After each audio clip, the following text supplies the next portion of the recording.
Hello, good morning. It's 11:04, March 27. Ayan guys, papunta ako sa golf course. So, may titignan ako doon. May business ako doon. Kaya ito, nasa highway ako, nakalabas na ako sa traffic. Supra yung traffic. Inabot ako ng halos 20 minutes bago ako nakalabas ng highway. Grabe. Hindi kasi ako nakapag-video kanina. Ngayon ko lang naisipan. Kasi nga sa sobrang traffic hindi ko naisip na maglagay ng camera ko sa sasakyan. Kasi bumper to bumper. Baka makabundol tayo. Pero ito, at least, at ang ganda ng araw guys. It's +4 pero malamig pa rin dahil sa hangin. Parang kinakagat pa rin yung pisngi. So dito lang ako sa middle lane kasi hindi naman ako nagmamadali. Hindi naman ako nakikipagpaspasan. So dito lang ako sa gitna. Kasi kung sa right lane naman ako, dyan is yan ang mga exit naman. So dito lang ako sa gitna kasi medyo malayo-layo din yung pupuntahan ko guys. Usually it takes me mga 45 to an hour just to reach the place. Kaya bintuhan na muna tayo para hindi ako antukin. So bakit hindi ako antukin kasi ang ganda ng panahon guys. Mainit siya. Napakasani na pero yun nga. Sunny siya pero malamig. Yan. At may forecast pa ng spring. Kaya hindi pa kami kampante na hindi pa kami kampante na hindi ko makuha yung sunglass ko guys kasi mainit, hindi ako naka-sunglass. Anyways, may forecast pa kaming snow sa weekend. Kaya ito ang tinatawag na, punta na nga ako sa Pastis Lane. Ito ang tinatawag na springster. Spring na siya pero winter pa din. Usually naman talaga guys, expected na yan na pag nag-spring, usually nag-i-snow pa rin siya. Meron nga minsan na may snowstorm pa Yan ang nangyayari pag nag-spring na. Anyways, so yan ang kaiba, yung nag-iiba ang siguro climate change na rin na talagang iba. Minsan nga winter na hindi pa nag-i-snow. Meron naman na spring na, mainit na, nagkakaroon ng snowstorm. So, ito pa lang aking tinatahak guys. Ito ang tinatawag na Highway 40. So, ito papuntang Toronto, papunta sa Ottawa, pero yung Ottawa mag-exit. Pero itong diretso ng highway ito is papunta to sa highway ito is papunta sa Toronto, Toronto area, Ontario. Kaya lang medyo tagal din, mga nasa siya 5 to 6 hours depende sa takbo. So lipat ako sa gitna guys kasi dyan sa left lane talaga is paspasan dyan. So hayaan ko silang magsipag-anuhan dyan. 120 ang takbo dyan. Dito ako sa gitna 100 lang ang takbo ko. Ayun.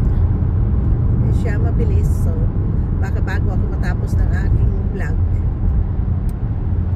is nandun ako sa pupuntahan ko guys. Kasi mabilis ang takbo yan. Nag-110 na rin ako.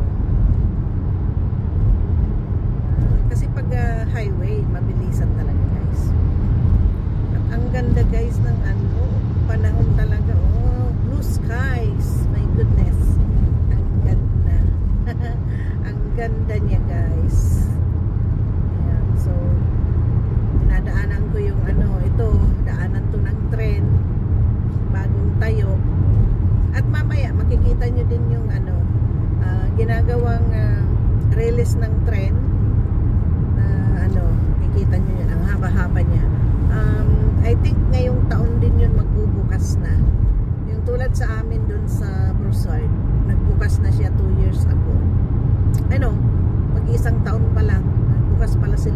summer last year. So yung mga ano dito kadugtong, hindi pa siya ano, yung ibang part na gumagawa din ng ano ng tulay ng tren is hindi pa. So yung tulay na yan na ginagawa guys is yun yung sa ibabaw ng tulay, hindi yung sa ilalim. Kasi dito yung ibang tren namin tinatawag na metro, sa ilalim ng lupa, malalim siya, nakahukay talaga siyang dinadaanan yung mga ano. Mabilis yung biyahe dun guys, lalo na kung papunta sa downtown na masyadong matraffic, lalabas ka downtown na. So yun, pero itong itinatayo ngayon is ano siya, sa ibabaw. So yung train makikita mo siya sa ibabaw ng railis, ay sa pag nag-overlapping sa highway pa. So yun, yun ang mga pinapatay dito ng government, yun ang mga projects nila. Ako, ang haba nitong truck na to, nagwiwigil ako sa lakas ng hangin. Yung hangin ba, nagwiwigil ang sasakyan ko kasi ang haba ng truck. So dito na ako sa lift lane, yan. Magpagpaspasa na rin ako sa kanila, 120 na rin ang takbo ko kasi no choice. Ingat din na mag-speeding dito sa highway guys, kasi usually may mga pulis din dito, bubulagain ka lang. Ang mahal ng ano, ticket pag ikay nahuli ng over speeding. Anyways, itong FedEx naman, ang hina ng takbo, nasa pastis lane. Ayan abutan ko na, ayaw pang umalis. No. Alis ka na dyan, hoy. Alis ka na dyan. Yan, umalis na siya. Kasi yung kasunod ko nakatutok na. Kala siguro nagjo-joyride lang ako kasi yung hina ng takbo kasi itong sinusundan ko nga, hindi siya dapat dyan. Yan. So yan, ito parte pa rin ito ng Reles. Itong yung overpass na yan dyan sa taas, Reles yan guys, na papunta sa Dorbal. Dadaan siya dun sa malapit sa airport, ang istasyon niya. Tapos galing dito sa Fairview, ito sa side, hindi nyo siya masyado makikita. Nakikita nyo rin yung side niya. Yan, galing sa Fairview. Tapos ay makikita natin yung ano, terminal, madadaanan natin.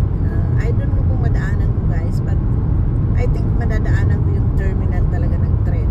So yan. Buwelo ako ngayon. Nakagitna din ako guys, pero 120 ang takbo ko. Bilisan. Ay, ito na, nalampasan ko na guys yung istasyon. Sa kakukwento, hindi ko napansin.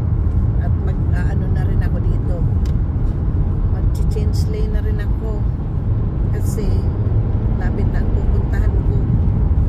Speed up na ako. Ito na, pasok na ako sa St. Charles. At yung ito nga guys, makikita nyo yan ang mga release na ginagawa. At ito rin ang ano, marami din dito ginagawang parang mall na. So yan, kaya nakikita nyo yan ang release na, ang haba-haba nito guys. So I think magbubukas din sila ng ano ngayong taon, kasi nakita ko yung may notice na ano, bubukas sila ng siguro summer, kasi ito ready na siya. Nagte-testing na rin sila ng mga tren. So ayan, pinagilid ko lang yung camera ko para makita nyo yung ano, dahil mag-ano ako dito, mag-exit. Ang ganda talaga ng panahon, ang ganda sa camera, ang linaw. So ano, 8 minutes na, gagawin ko tong 13 minutes, 5 more minutes, kaando na ako sa pupuntahan ko guys, kasi ang bilis ng takbo ko. So ito, ang haba niyan guys, hanggang doon sa dulo pa yan. Anyways, so dito na ako sa ano, sana hindi siya masyado ma-traffic. Usually grabe ang traffic din dito guys. Ayan.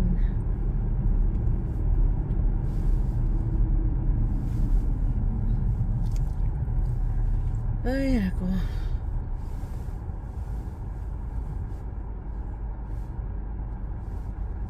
apat na yung ano dito.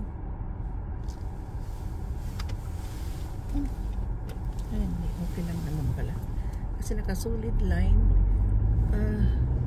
Ayun, pwede pala kami mag-ano. Ay, hindi naman ako. Wala siyang ilaw, patay. Patay ang ilaw. Anyways, so ito na guys ang dinadaanan ko. Yan, balik ko sa cycling.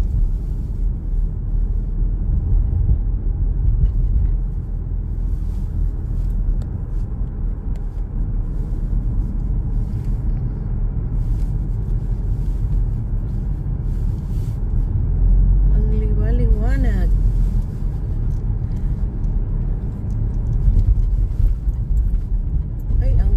Mas mahal ang gas dito, 161.9. Naggas ako 159, parang 160 na rin. Dito 161.9, 162. At tipid ako ng 3 cents. Ayan. Stop kami guys. Pagbalik ko mamaya, bili ako ng makakain. Kasi 11:50 na. Balik ako nito, check ano na siya, noon time na diretso na ako sa nursing home, bisitahin ko yung father ng amo ko. Ano lang naman ako doon guys, usually 30, 45 and 1 hour, depende. Basta tinitingnan ko lang siya anong kailangan, ganun. Sine-check ko lang siya palagi kasi minsan hindi rin natin hindi naman natin nilalahat, lalo na yung ibang lahi sa nursing home, yung bang sinisigaw-sigaw nila yung mga matanda, gano'n. So ang purpose ng pagpunta ko para nakikita nilang may nagbibisita ba na parang nagsusumbong yung matanda kung ganito ganyan, ganito siya, hindi niya ako ganito. So nakikita nila ako doon, so kahit paano nasasabihan ko sila kung napapansin ko yung matanda is agitated, galit, gano'n. Tinatanong ko anong nangyari. So, yun ang parang nakikita nila nga, hindi pwede nilang abusuin yung matanda, mayroong nagbibisita. Pero yung iba, walang nagbibisitang kamag-anak guys. Yun ang mga kawawa. Hayaan lang silang maghapon nakaupo sa TV, sa harap ng TV. Hindi nila dinadala sa mga activity. Kasi ang mga dito, nursing homes, may mga activities sila guys para hindi nagaano yung mga matanda. Hindi sila maboard, kumbaga meron silang chess, meron silang art, may mga concert na may pumupunta, kumakanta, nagpipiano, merong mga party na yun, para maaliw ang mga matanda. So yun. Okay guys, so naka 13 minutes na ako, hindi pa ako nakarating sa aking pupuntahan. So see you in my next video guys. At siguro pagbalik ko another video ko ulit. So hindi pa ako nakarating sa puntahan ko dahil malayo. So sa mga hindi pa nakasubscribe, please do subscribe my channel. Bye for now. Thank you for watching.